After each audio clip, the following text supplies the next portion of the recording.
Rafael Varane beban baru di lini pertahanan Manchester United. Sebuah kritikan pedas dilontarkan Paul Scholes kepada Rafael Varane. Ia menilai sang bek perlahan menjadi beban tersendiri bagi lini pertahanan Manchester United. Di tahun 2021 silam, Manchester United membuat keputusan besar. Mereka mengeluarkan uang dalam jumlah besar untuk merekrut Rafael Varane dari Real Madrid. Memasuki musim ketiganya bersama Manchester United, Varane masih kesulitan untuk tampil konsisten bersama Manchester United. Ia kerap menepi akibat cedera yang silih berganti menimpanya. Scholes mengaku khawatir melihat kondisi sang bek saat ini. "Jujur, saya agak khawatir melihat Varane saat ini," ujar Scholes kepada TNT Sports. Menurut Scholes, Varane hingga saat ini kesulitan mengeluarkan performa terbaiknya. Ia menilai performa sang bek semakin tergerus akibat cedera yang menimpanya. "Saat ia masih bermain di Real Madrid, saya bisa bilang bahwa ia adalah salah satu bek terbaik di dunia," sambung Scholes.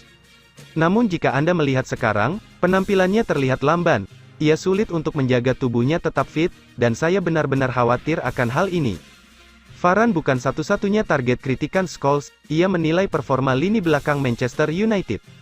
Namun belakangan ini situasinya berkebalikan, pertahanan mereka sangat rapuh, di mana mereka sangat terbuka saat tim lawan menyerang, keluh sang legenda. Manchester United sendiri berharap bisa segera memperbaiki performa mereka yang lagi menurun secepatnya. Dipecat Manchester United, Erik ten Hag bisa kembali ke Ajax. Erik ten Hag tengah mendapat banyak sorotan. Ini menyusul penampilan buruk Manchester United di awal musim tahun 2022 sampai tahun 2023. Manchester United kalah 0-1 dari Crystal Palace pada lanjutan Liga Inggris di Old Trafford pada akhir pekan kemarin.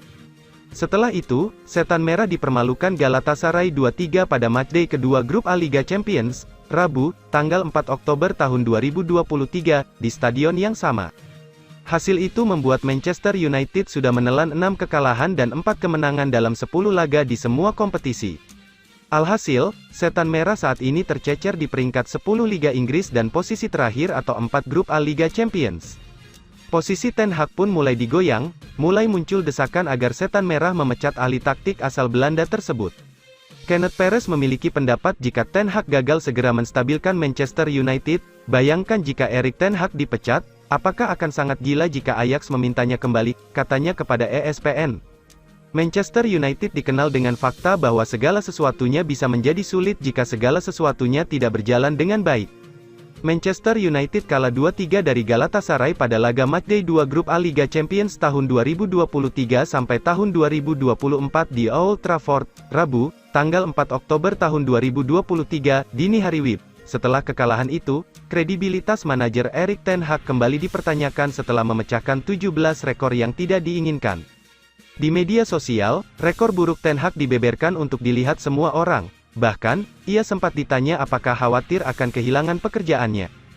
"Tetapi kami keluar bersama-sama, kami berjuang bersama-sama, kami bersatu, saling mendukung, ini saya, para direktur, tim, semuanya bersama-sama, kami akan berjuang dan ini bukan kami. Kami tahu, kami harus berbuat lebih baik dan dengan kebersamaan kami akan tampil baik.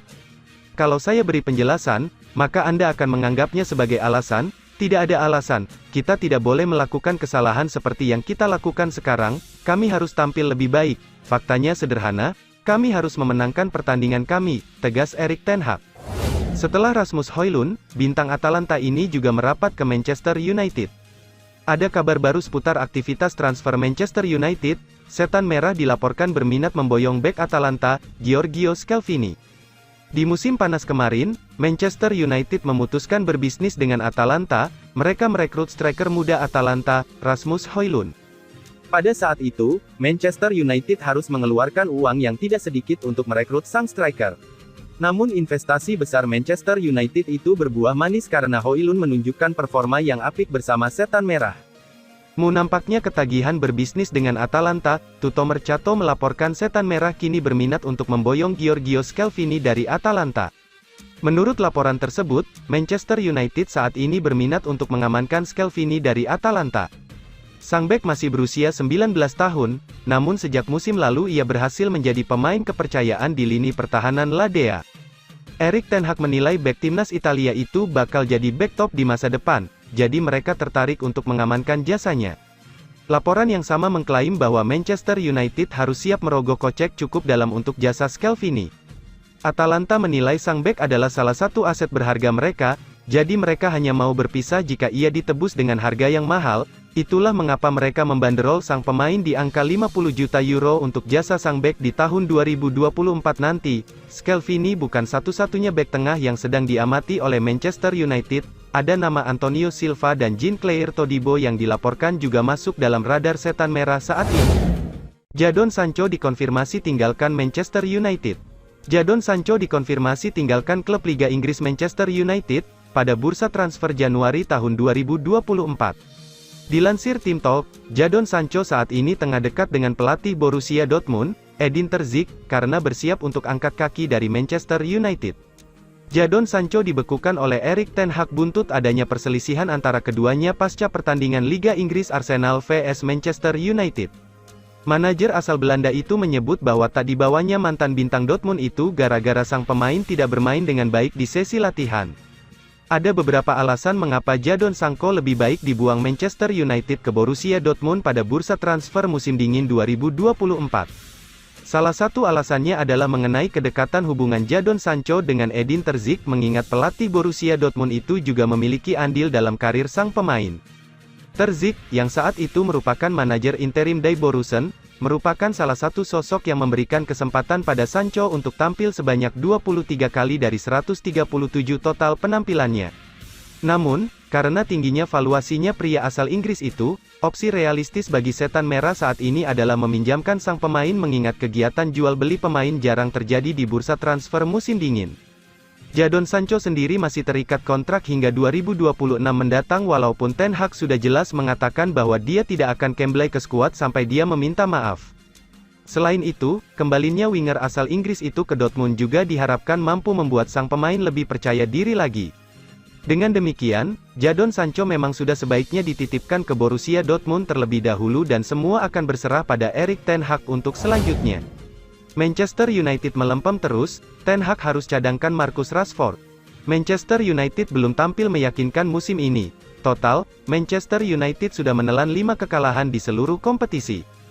Salah satu penyebab dari menurunnya permainan Manchester United disebabkan hilangnya ketajaman Marcus Rashford. Striker jebolan Akademi Manchester United ini tampil tidak seperti musim lalu. Marcus Rashford baru mencetak 1 gol dan 2 assist musim ini bersama Manchester United. Padahal manajer Manchester United Erik ten Hag selalu memainkan striker timnas Inggris ini. Maka itu, ada usulan dari ex-striker Manchester United Fraser Campbell. Dia berharap Erik ten Hag harus mempertimbangkan untuk mencadangkan Rashford agar motivasinya terlecut lagi. Fraser Campbell menilai Ten Hag harus berani cadangkan Rashford, ini demi membuat motivasinya berlipat lagi. Terkadang, Anda dicadangkan di tim. Anda lalu berpikir, tunggu dulu, saya pemain bintang musim lalu, saya main bagus, jadi ini mungkin mengubah mentalitasnya, kata Campbell seperti dikutip MU TV. Dia mungkin akan berlatih lebih keras, ini mungkin sesuatu yang dibutuhkannya untuk memacu dia main bagus di laga berikutnya. Campbell sangat kecewa dengan permainan Rashford saat melawan Crystal Palace. Menurut dia, Rashford seperti tak kelihatan. Dia tak tampil bagus lawan Palace, dia tak menunjukkan permainan terbaik dan tak terlibat di permainan, seperti yang biasa Anda lihat, kata Campbell. Anda harus membuatnya memanaskan kembali silinder kekuatannya, jadi sekarang semua tergantung manajer apakah mau mencadangkan dia. Di Anggurin Tuchel, Matthijs de Ligt bakal bereuni dengan Erik ten Hag di Manchester United. Ada rumor baru beredar seputar masa depan Matthijs de Ligt. Sang bek berpotensi untuk melanjutkan karirnya di Manchester United pada tahun 2024 nanti. De Ligt sebenarnya masih belum lama bergabung dengan Bayern Munchen. Bek timnas Belanda itu direkrut dari Juventus pada tahun 2022 silam. Memasuki musim keduanya di Bayern, De Ligt mengalami situasi yang sulit. Ia mulai tersisih dari skuad De Roten sehingga jam bermainnya kini menjadi minim. Situasi De Ligt ini ternyata dipantau Manchester United. Vicajes melaporkan bahwa setan merah akan mencoba merekrut sang bek di tahun 2024 nanti. Laporan tersebut mengklaim bahwa Manchester United sangat tertarik memboyong De Ligt di musim dingin nanti. Saat ini Manchester United mengalami krisis bek tengah.